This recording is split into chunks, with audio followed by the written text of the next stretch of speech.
My fiancé forgot to end the call, and I overheard a heartbreaking conversation with his family that changed everything. Before our wedding, I, 26 female, was supposed to get married last week, but it didn't happen because I ran away the night before. I had been engaged to my boyfriend, 26 male, for 6 months, and we'd been in a relationship for 3 years. My now ex and I also had 2 kids together, twin boys just a year old. We hadn't planned the pregnancy, and he was completely against me keeping the babies at first. But I was stubborn. I told him I'd have them with or without his support. I gave him the option to walk away and didn't even ask for child support.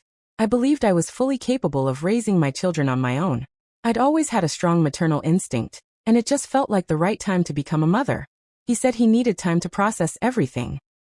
That's what he told me when I threatened to end things if he kept trying to convince me to terminate the pregnancy. Only then did he seem to accept it.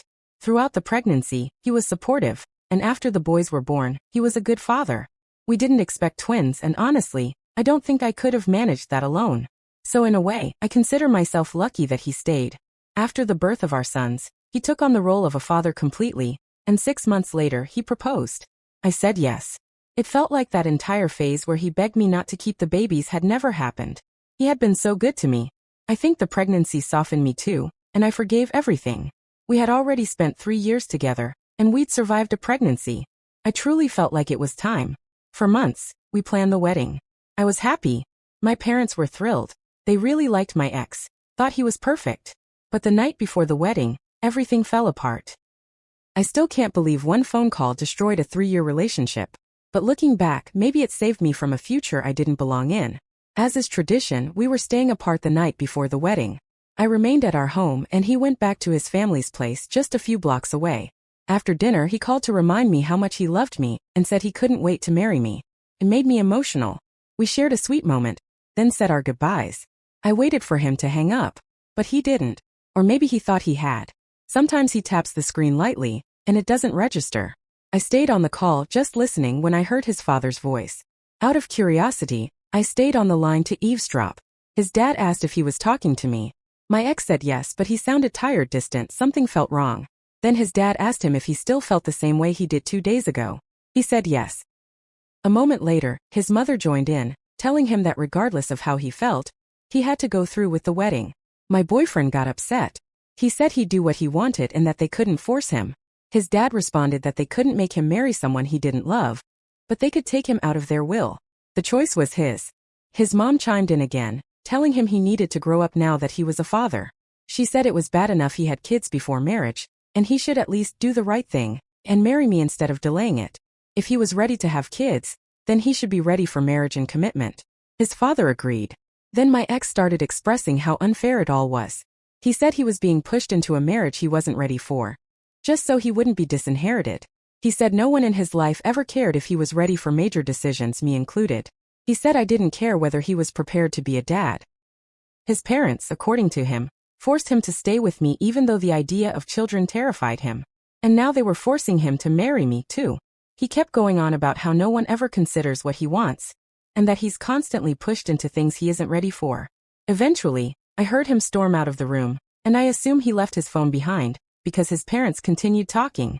They went on about how irresponsible he was being. That's when I finally hung up. I was shocked.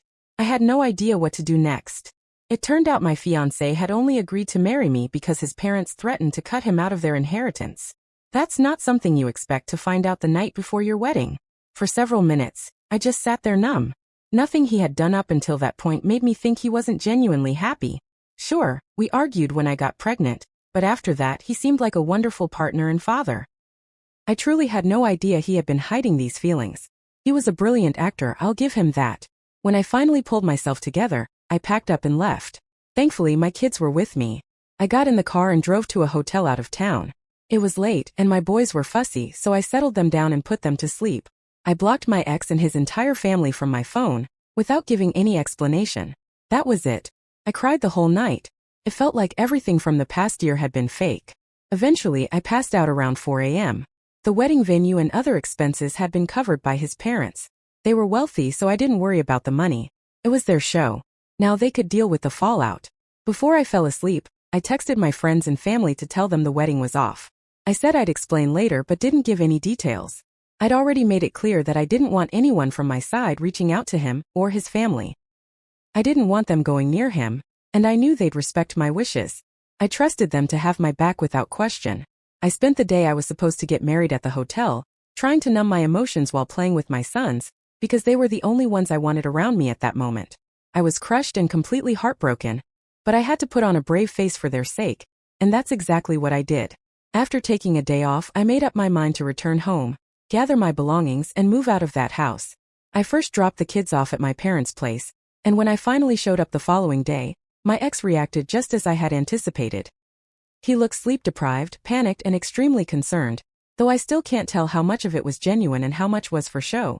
He asked where I had been and said he'd been worried sick. Without even waiting for a response from me, he immediately jumped into his story about how he and his family had waited all day the previous day. He claimed that what I did was completely unacceptable, and that I owed them all an explanation and a public apology because getting cold feet wasn't a valid reason to disgrace him and his family like that. I didn't say much. I only told him that I'd overheard the conversation he had with his parents recently. He looked puzzled for a moment, but when he figured out what I was talking about, he had the decency to look ashamed. I didn't feel the need to explain or say anything else after that.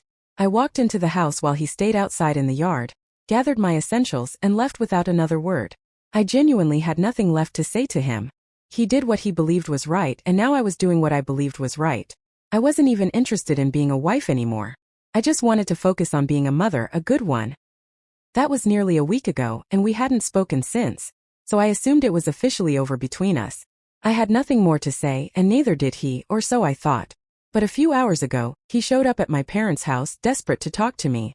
By now, I had already explained everything to my parents, and all my close friends knew too, so they were hesitant to let him in. Still, I agreed to speak with him one last time. I didn't want to bring him inside in case we ended up fighting or yelling, especially since the kids had just fallen asleep and I didn't want to disturb them. So we talked out in the front yard.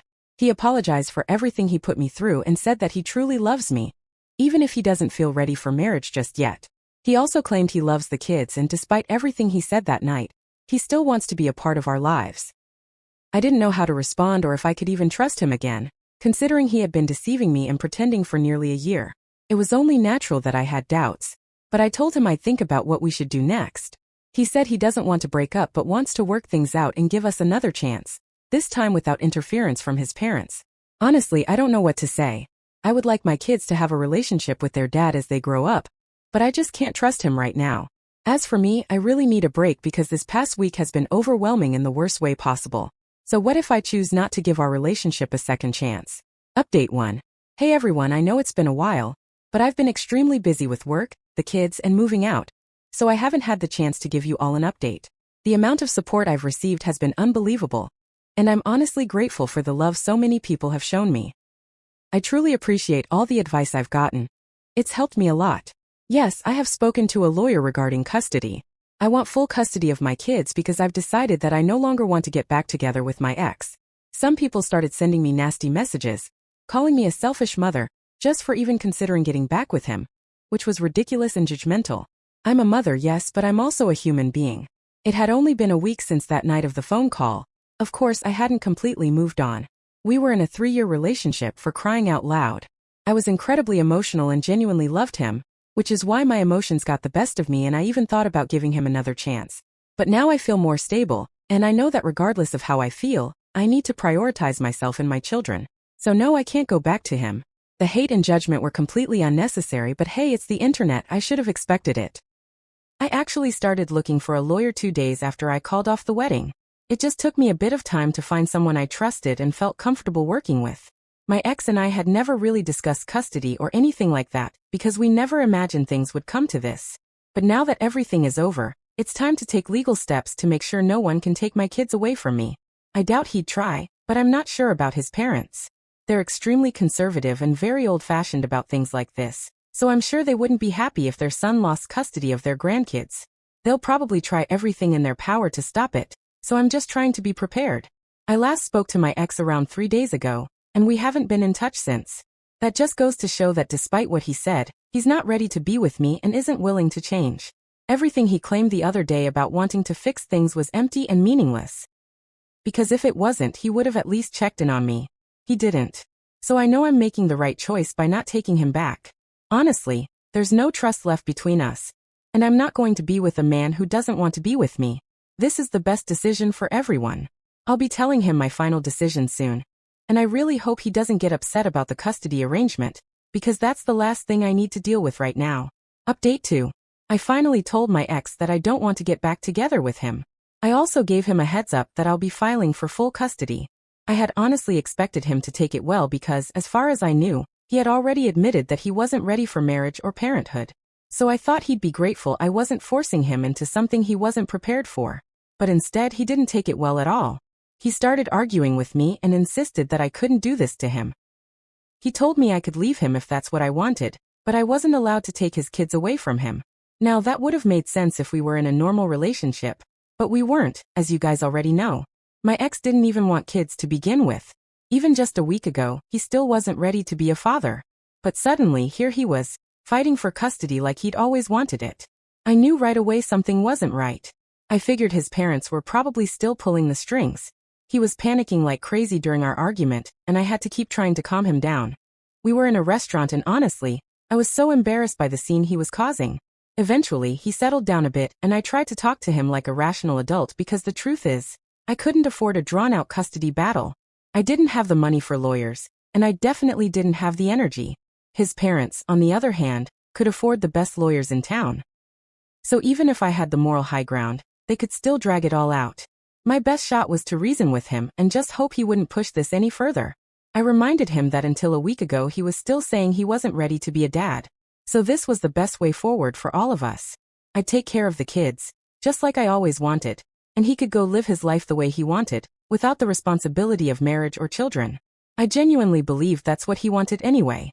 It felt like the only logical solution. But then he said he'd changed his mind, and that now he was ready to be a father. To me, that didn't make sense at all. When he said that, it only confirmed that there was definitely something shady going on. You can't go a whole year being unsure, and then suddenly switch in a week. So I asked him point blank if there was something he wasn't telling me, and that's when he admitted it. He was only pushing for custody because of what his parents had said. Big surprise. After the wedding got called off, he told them everything that had happened, and they ordered him to try and fix things with me immediately. That's why he reached out a week later. His parents said they'd come to terms with the fact that I wasn't going to marry him, since that part was out of their control. But they absolutely wouldn't tolerate him losing custody of their grandchildren. Once again, they threatened to cut him off if he didn't convince me to agree to some kind of joint custody arrangement. By that point, he was practically begging me to let him co-parent with me. But I was so disgusted I just walked out. I couldn't believe he was still letting his parents pull the strings. I had given him a clean exit. He didn't want to be a father, he didn't want a commitment with me, but he did want his parents' money. And that's why he was going to such desperate lengths. If that's what really mattered to him, I didn't want him anywhere near our kids. They deserve so much better. I didn't even want child support anymore. I just didn't want him involved at all. He clearly had no backbone, and was willing to do anything to avoid being cut off by mommy and daddy. Honestly, it was pathetic. It's been a few days since that meeting and I've blocked him on everything, again. I don't want to speak to him or even see his face. The last message he sent me was a proposal that we do joint custody and he'd split his inheritance with me after his parents passed. I couldn't believe he was actually serious about that. I guess this is what I get for falling for a spoiled rich kid in the first place. I'm a self-made woman. Everything I have I worked for. Sure, my parents gave me an education, but we weren't wealthy. I had to rely on scholarships to get through college, which meant I had to hustle for everything I've achieved. My ex, on the other hand, was the only child of filthy rich parents. I probably don't need to say much more. You guys already know the type. I honestly thought he had changed after we started dating. He really had me convinced. But I was wrong. He's just a really good actor, because he fooled me for 3 whole years. But now I finally see him for who he is, and I have no interest in learning anything more about him. I'm done. I'm okay raising my kids on my own. No father is better than one who doesn't even want the role. Now I know, without a doubt, that I made the right decision. I just hope he comes to his senses and gives up his parental rights, instead of dragging this out into some ugly legal fight. I'll keep praying. Update 3. Hey guys, I'm finally back with some good news. I know it's been a while since my last update, but I've been super busy. First off, the kids and I have moved into a much smaller apartment, but it's ours. Unlike the house I used to share with my ex, this place belongs to me. And it's close to my parents' home too, so they can stop by and help me out with the kids when needed. I've also hired a full-time nanny to give me a hand because I can't afford to stop working. Obviously, I know I'm incredibly fortunate to even be able to afford that right now. My parents have been helping me financially, and I'm beyond grateful for it. I know this whole situation caught them off guard, just like it did me, but they're doing everything they can, and I truly appreciate having such loving and supportive parents. Now getting to the part one know most people are curious about, my ex. So yeah, he signed away his parental rights. I'm not exactly sure what changed his mind or what made him do it, but my best guess is that he finally chose to stand up to his parents, or maybe they just decided to stop pushing him. One of my friends mentioned that he's moved out of the house he was staying in, so I'm guessing it's the first one. He did apologize again a few days ago and offered to give me money as some kind of compensation, but there was no way I was going to accept money from him. I know a lot of you will probably say that turning it down was a dumb choice, but honestly, I don't care. When I said I didn't want anything to do with him anymore, I meant it. I've forgiven him, yes, but that doesn't mean I have to accept any sort of handout. I just want to move forward with my life, and thankfully my parents and I are more than capable of raising my kids without his involvement. I sent him a message thanking him but also asking him not to reach out to me again. And so far, he's respected that. At this point, all of my energy is focused on my kids, and giving them the best possible life I can. I don't have the time or emotional space to be angry or sad about my ex anymore. I just want to be a great mom. That's all that matters to me now.